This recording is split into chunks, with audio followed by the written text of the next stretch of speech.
welcome to my channel. This is my second part of reviewing Jill Duggar's book, Counting the Cost. I will link it below with my Amazon link. I do earn a little bit of a commission if you use my link to buy the product on Amazon. A little bit of background on me. I was raised in a fundamentalist Baptist church, and while I am an ex-Baptist, I am not an ex-Christian, so I just didn't want there to be any confusion.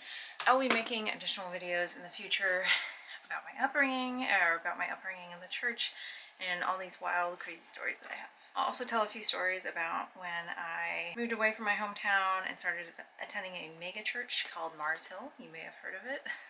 It's quite controversial due to its pastor, Mark Driscoll, who did some pretty crazy things towards the end and ended up breaking up the church. But anyway, that'll be future videos. I'm going to try to keep this video to 10 minutes, each video to 10 minutes, so we'll see how well I do on that. I did film a video last night on the book review, but it was just a mess and it was all over the place, so hopefully this will be a little bit better.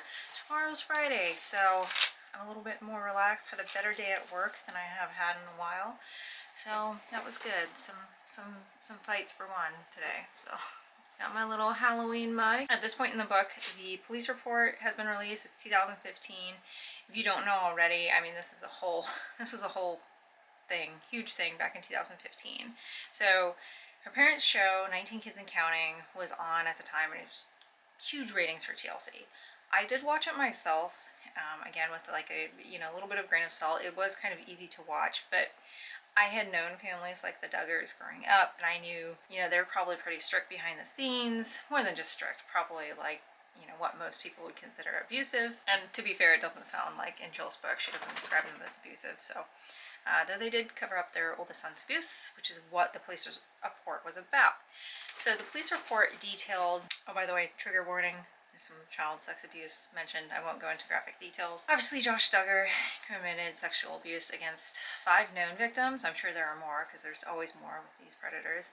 Josh had, what was reported at the time, he'd been committing these crimes, sexual abuse against minors, when he was 13 to 15 years old. Now we find out later during his trial for CSAM in 2021 that he was actually committing these crimes since he was 12 years old in 2000. Anyway, so parents never reported this to police at the time, and they kept finding out. They were being told by, so 2 of the victims include Josh Duggar's sisters, which are Jessa and Jill Duggar. They are the only ones who have come publicly forward. We're not going to mention the other victims. Some of them have been named and one has not been named, and that's really just wrong, because they're not openly, they have not come forward about it. Okay, so 2 of them were his sisters, one was 7 to 10 years old, so Jessa was 7 to 10 years old when this occurred, and then Jill was 9 to 12 years old when this occurred. And Josh was caught, he was 15. The worst of his crimes, they think, was committed when he was 15, when he was caught doing something really terrible above the level that he'd been doing before. I'm not going to say what it is on here, because that's pretty graphic in and of itself. If you want to know, you can look up some articles, especially about his trial that went on in 2021 for CSAM. The earlier molestation cases were brought into court, or were brought up in the trial, and there was something that was just really, really terrible that had been done to a 4-year-old girl. He was busted for that by some of his siblings, and then his parents sent him away to like a hard labor camp, and the other siblings were told, oh, he's getting treatment, he's getting help. But they never reported it to the police. They did tell elders in their church, and one of the women in their church, a former family friend, Bobby Holt, also testified in Josh Duggar's trial against him. I will link some of those articles below. So the police report, again, was released in 2015. So what had happened was In Touch Weekly, which is a tabloid, went and I think they did a FOIA, which is a Freedom of Information Act, is what it was, where they could pull a police report. You are not supposed to be able to pull a police report about minors, involving minors, but they're able to, which led to a lawsuit by the victims later. So Josh Duggar was finally reported to the police. These incidents were reported to the police in 2006 because his girlfriend at the time, he was like betrothed to this other 14-year-old girl who's actually Bobby Holt's daughter, their family friend, who testified against him in the trial in 2021.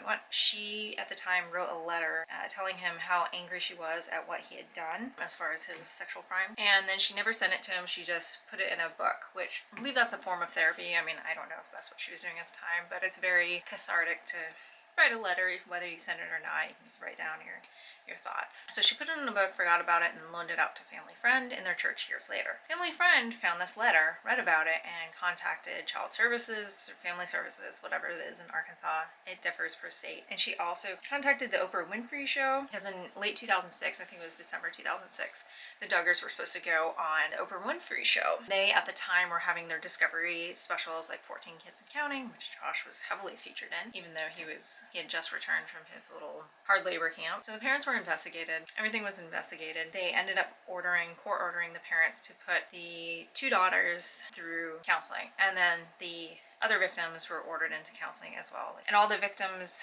I'm not sure about the fifth one, because she wasn't identified, which is good. But the fifth one, we don't really know if she was still underage. But the other victims were underage, so they were ordered. And Jill mentions in the book that she was terrified that she would be taken from her parents. So I'm wondering if child services was threatening, or the court was threatening to remove the children. She does say there was a closed court session. Yeah, I wonder if the judge came down on the parents. And police report being released, it was triggering for even me to read about this, because I remember being so angry for them at the time in 2015 when it was released. And I think anyone who has ever experienced sexual assault or had a loved one sexually assaulted, gone to the police about it, or about domestic violence or any sort of abuse, feels very violated for her and her sister and the other victims. This being released, the police report being released, it identified the victims because it listed their date of birth. And some of the victims, of course, like Jill and Jessa, were public figures, and so everybody knew their date of birth. Everybody knew who they were talking about. Such a huge violation. They've done that recently with a few famous people. Even post Me Too movement, they've done that where they've identified, they've outed people. There was this politician a year ago who was running for some position, I think it was Congress or something, and they outed her military sexual assault report. Who does something like that? So Jill, Jessa, and then at least two of the other victims eventually sued the county and the city, the sheriff, etc. The city employees were eventually granted immunity, which is so messed up. Typical government employees. So the lawsuit ended up failing. So the same judge that was assigned to their lawsuit was also assigned to Josh Duggar's CSAM case in 2021, which seems like a huge conflict of interest, and it was determined to be. He ended up kind of throwing it out, but he did say that the report was released illegally. I remember in 2015, there was just, it was kind of like the victims were collateral damage. They were named in all these articles. Some news organizations are not naming them, which is good, but others were. It was just horrible. I remember Homeschoolers Anonymous, which I'll link down below. Great resource. They have wonderful articles. They also have blogs and really great stuff from homeschoolers. It's really compassionate about people's experiences and everything. And they said at the time that there was no thought